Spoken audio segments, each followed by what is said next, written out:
नमस्ते दोस्तों, स्वागत है आपका मेरी नई कहानी में। उस दिन मुझे पता चला मेरी बेस्ट फ्रेंड ही मेरे बॉयफ्रेंड से चैट कर रही थी। मेरे लाइफ में सबसे इम्पोर्टेंट थे मेरे बॉयफ्रेंड करण और मेरे बेस्ट फ्रेंड नेहा। मैं और नेहा स्कूल टाइम से फ्रेंड्स थे। एक दूसरे से सब कुछ शेयर करते थे, प्रॉब्लम्स हुई, सीक्रेट्स हुई, एक जो भी होता था एक दूसरे के साथ सब कुछ शेयर करते थे। पर जब मैं करण से मिली और करण मेरी लाइफ का इम्पोर्टेंट हिस्सा हो गया, वो भी सबसे पहले मैंने नेहा को ही बताया। नेहा हमेशा कहती थी मुझे, करण अच्छा लड़का है, उसे कभी भी हर्ट मत करना। पूरी कहानी ज़रूर सुनना, आगे सस्पेंस है। मत करना। उसकी ये सब बातें सुन के लगता था कि सच में वो मेरी पूरी की पूरी अपनी है और मेरी बहुत केयर करती है और हमेशा बोलती थी आप दोनों ना एक बेस्ट परफेक्ट कपल हो। मुझे इस पर बिल्कुल भी डाउट नहीं था। पर एक दिन सब कुछ बदल गया। मैं कैफ़े में अपनी फ्रेंड का वेट कर रही थी जो कैफ़े में काम करती है, जॉब करती है। पर जब मैंने अंदर नेहा और करण को साथ देखा तो मैंने ठीक है, दोनों कैजुअली मिलने आए होंगे एक दूसरे पर, इन्होंने मुझसे तो नहीं पूछा मिलने के लिए। देन मैंने हाथों का गेस्चर देखा तो दोनों हाथों में हाथ डाले बैठे थे।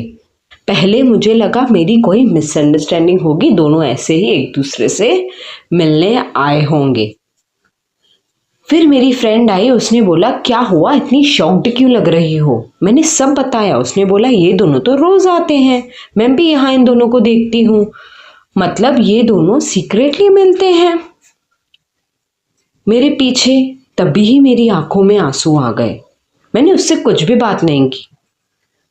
सबसे ज्यादा दर्द इस बात का था कि मेरी फ्रेंड ने ही ये सब किया मेरे साथ। तभी ही मैं घर चली गई। उसके बाद नेहा आई 1 घंटे के बाद मुझसे मिलने, क्योंकि वो रोज आती है शाम को मुझसे मिलने, बेस्ट फ्रेंड्स तो मिलते ही हैं। मैं रोने लगी थी उसके सामने। मेरे पूरे फेस पे सैडनेस थी और जब भी कोई आता है ऐसे दुख देता है और सडनली वो आ जाता है तो आंसू निकल ही जाते हैं।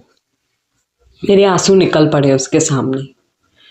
उसने पूछा क्या हुआ, बस मैंने अपना फ़ोन निकाला, सीक्रेटली मैंने इन दोनों का फ़ोटो खींचा था और वो मैंने उसे दिखाया।